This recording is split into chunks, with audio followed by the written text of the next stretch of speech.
We know love belongs to those who have earned it, to those who have survived enough to appreciate it, to those who still believe in the possibility of being chosen, even when the world assumes their time has passed. Have you ever wondered why your heart still reacts when something feels genuine?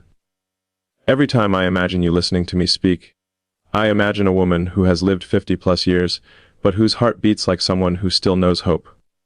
Someone who still gets shy when a sincere compliment lands.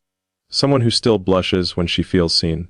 Someone who still dreams even if she does not admit it out loud. Someone who still wonders if she is allowed to be loved again. And yes, you are allowed, more than you realize. Maybe age taught you fear, maybe it taught you caution. But it also taught you depth, and depth is where real love grows, not in youth, not in inexperience. Do you know what made me finally talk about your age? It was a simple thought. What if the woman I am meant to be with is sitting behind her screen thinking she is too old for me? What if she thinks she is past the stage of being chosen? What if she thinks she is invisible to a man like me? And I could not let that happen. I could not let you believe something so untrue, because the truth is, you are exactly the age that makes love meaningful. Your years make you more beautiful than any 20-year-old could ever understand. Your maturity makes you magnetic. Your depth makes you unforgettable.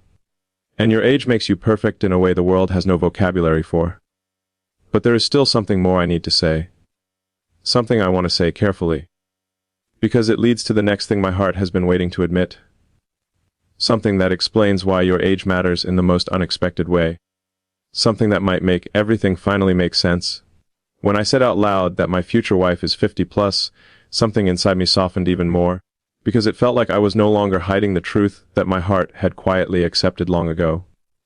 But the moment I said it, something else dawned on me. It was not about revealing it to the world.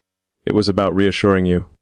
Reassuring the woman who sits there, thinking she has lived too many years, collected too many memories, carried too many responsibilities, lost too much time, and maybe, just maybe, believes she is too late for a love like this.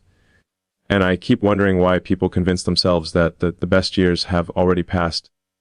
Why do we assume that love belongs only to those who have barely begun to understand themselves? I want to ask you something honestly. Did someone ever tell you that your age made you less deserving of love? Less desirable? Less chosen? Because if they did, they were wrong in ways they cannot imagine. When I picture you, I do not imagine someone trying to compete with youth. I imagine someone who embraces her years with grace. Someone who sees her reflection and recognizes the chapters she survived. Someone who might not love every line on her face, but those lines tell me stories that young love cannot offer. What did your life teach you about love? That it is fragile. That it is rare. That it requires